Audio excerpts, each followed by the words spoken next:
And now, it's time for DJ Rocky's Secret Files.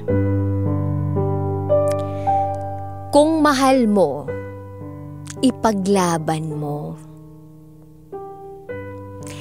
Palagi ka naming pinapakinggan kasama ang mga katrabaho ko. Habang nagtitinda kami, ikaw yung pinapakinggan namin. Pangtanggal ng antok at pagod. Hanggang sa naisipan kong i-share ang secret file ko. Itago mo na lang ako sa pangalang Danny. Isa akong bisexual. High school ako noon nang malaman kong nagkakagusto ako sa kapwa ko babae. Yes, alam kong mali pero hindi ko mapigilan. Nagagandahan ako sa kanila.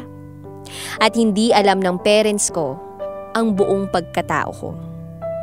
Mga kaibigan ko lang ang nakakaalam. Pero mga pananamit at galaw ko, mahahalata mo namang hindi galaw ng isang babae. Pero pinipilit kong magsuot ng mga pambabae minsan para hindi mahalata ng papa ko. Kasi baka pagalitan nga niya ako pag nalaman niyang bisexual ako. Noong high school ako, hanggang crush naman ako. Minsan crush ko yung kaklase kong babae. Minsan pati teacher ko. Lalo na yung mga mababait, crush ko rin. Pero wala akong balak manligaw o makipagrelasyon noon. Pero dumating yung panahong nag-senior high school ako. Nagkaroon ako ng kaibigang bisexual din. May girlfriend siya at para bang naiinggit ako sa kanya. Na para bang gusto ko ring itry. Gusto ko ring maranasang magka-girlfriend. Hanggang sa nagkaroon nga ako ng girlfriend. Itago natin siya sa pangalang Liza. Masungit siya pero mabait din minsan. Minahal ko siya ng sobra kasi siya nga ang una ko. Pero ang sakit pala, sobrang sakit. Ginawa lang pala niya akong rebound para makalimutan o pagselosin yung ex niya. Nagkabalikan sila at iniwan ako ni Lisa.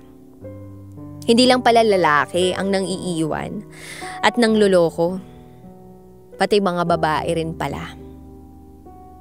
Mula noong iniwan ako ni Liza, bigla akong nagbago. Skip at absent ako sa klase. Natuto akong uminom, lakwatsa, at manigarilyo. Naglaslas din ako noon. Hanggang sa naisipan kong magpakababae na lang. Hanggang sa may nakilala kong lalaki. Siya ay si Jason. Naging kami at pinakilala ko siya sa parents ko. Para hindi rin naman magtaka ang parents ko kung bakit wala akong jowa. Pero hindi ko maramdaman kay Jason yung pagmamahal. Hindi ko maramdaman na may jowa ako. Na para bang hindi ko siya mahal, na parang kaibigan lang yung turing ko sa kanya. Naguguluhan ako, pero pinilit kong mahalin siya. Kaya lang, wala talaga akong nararamdaman para sa kanya. Actually, sinagot ko lang siya para makalimutan si Lisa. Pinakilala ko siya sa parents ko para hindi nila mahalata na bisexual ako.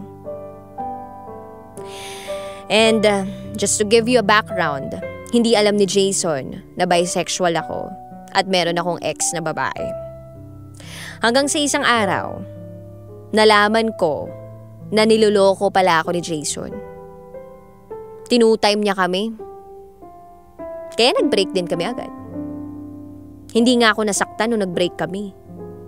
Parang wala lang kasi hindi ko naman siya minahal. Bumalik ako sa dati. Nanligaw ako uli ng mga babae. Hanggang sa may nakilala ako sa Facebook.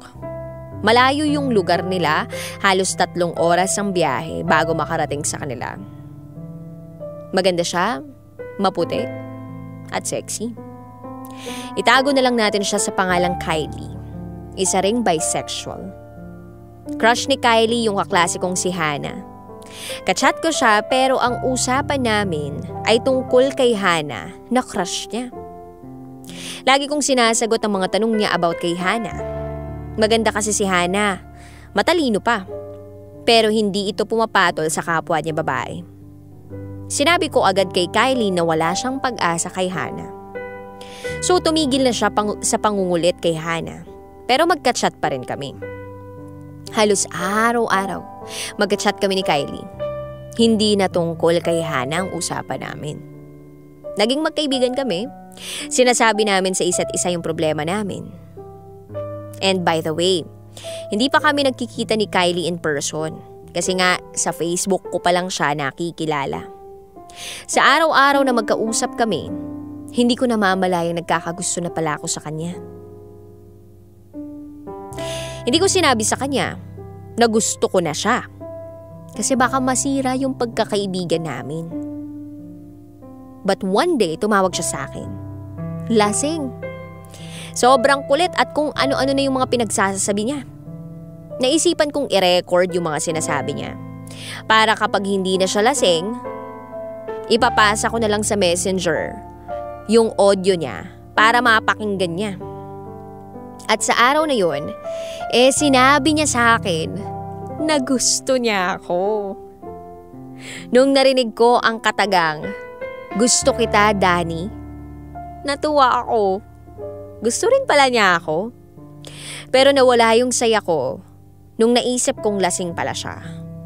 Na baka dala lang ng kalasingan kaya niya nasabi yun. Na baka hindi yun totoo.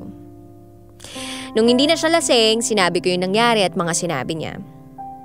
Pero tama ako. Lasing nga siya na halos hindi niya maalala lahat ng mga sinabi niya. Kasama na doon yung hindi niya, na gusto niya ako. Buti na lang ni-record ko. Pero hindi ko pinasa sa kanya. Hindi ko dinilit yung record na yun. Paulit-ulit kong pinakinggan yung mga sinabi niyang gusto niya ako. Mula noong nalasing siya at sinabi niyang gusto niya ako, nagkaroon ako ng lakas ng loob para ligawan siya. Kaya lang, hanggang magkaibigan lang pala kami. Nasaktan ako doon. Pero niligawan ko pa rin siya kahit ayaw niya. Lagi ko siyang chinachat, tinetext at tinatawagan.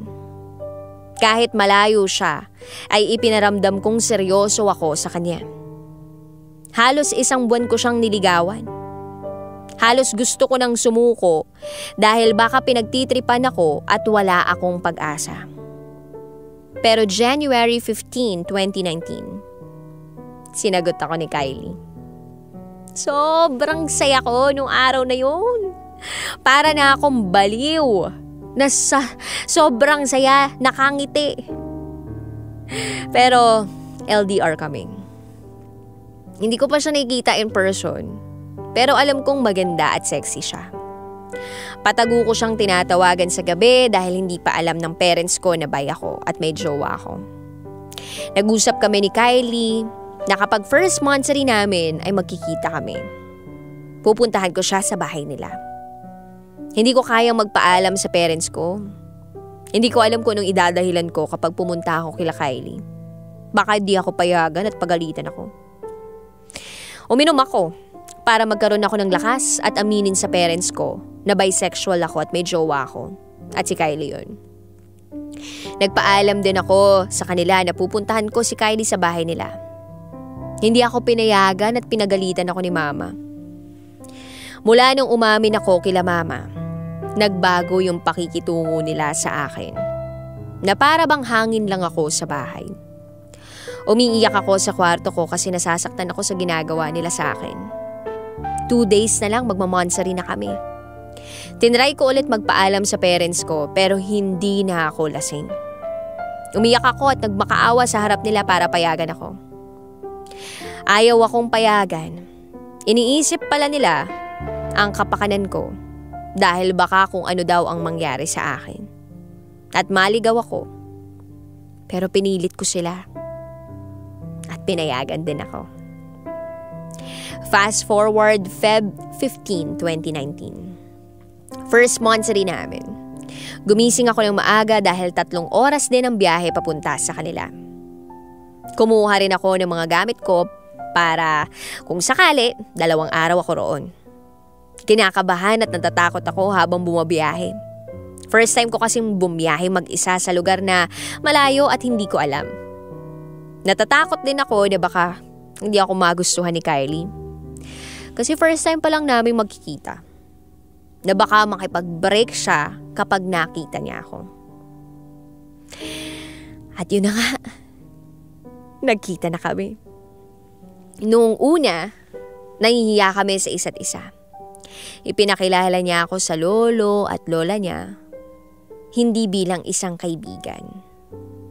Hindi rin kasi nila alam na bisexual siya. So ang sabi niya, best friend. O, diba? Hindi man bilang isang kaibigan, kundi best friend. Masakit? Masakit palang ipakilala ka ng taong mahal mo bilang best friend lang. Pero hinayaan ko na lang. Balang araw, ipapakilala niya rin ako hindi bilang isang best friend, kundi bilang jowa niya.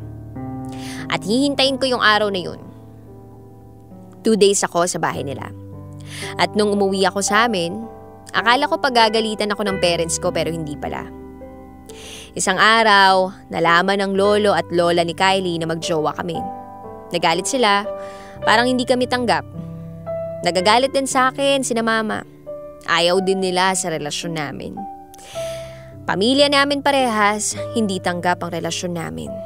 Pero hindi kami nagpaka-apekto. Ipinagpatuloy namin ang relasyon namin. Sa chat at tawag lang kami nagkakausap dahil LDR kami. Minsan lang kami magkita. Hanggang sa isang araw, kailangan pumunta ni Kylie sa Maynila para samahan ng tita niya sa pagtitinda. Wala siyang magawa. Wala rin akong magawa. 5 buwan akong naghihintay bago siya bumalik. Sa isip ko, parang hindi ko yata kaya. Parang pinaglalayo kami ng tadhana. Then April 2019, pumunta siya sa Maynila. Sa gadget na lang kami nag-uusap. Video call, chat, or text. At parang hindi kami naman nagsasawa. Dahil araw-araw kaming nagko-communicate. Minsan nag-aaway kami na para bang gusto na naming sumuko. Pero hindi namin hahayaang masira ang relasyon namin. Dahil may tiwala at pagmamahal kami para sa isa't isa. Habang nasa Manila siya, nagtatrabaho naman ako. Hindi na sayang yung 5 buwan ng paghihintay ko. At sa ngayon, ay magkasama na kami. May trabaho na kami parehas at tanggap na kami ng kanya-kanyang parents namin. Dahil ipinaglaban namin yung pagmamahalan namin, naging malaya kami. Ganon talaga. Basta maging totoo ka lang sa sarili mo at sa mga taong nakapaligid sa iyo. Matatanggap din nila. Dahil kung mahal mo, ipaglaban mo. Muli, ako si Danny at ito ang aking secret file. Always your number 1 SM radio station. Love Radio. Hello, Kabisyo! Uy, gusto mo pa ba ng mas marami pang Secret File episodes? Ang gagawin mo lang, mag-subscribe ka na sa aming YouTube channel. It's Love Radio Manila. At pindutin mo na or i-click mo na ang notification bell para updated ka na sa aming mga latest video. Rakitera po mula sa 90.7 Love Radio. Mwah!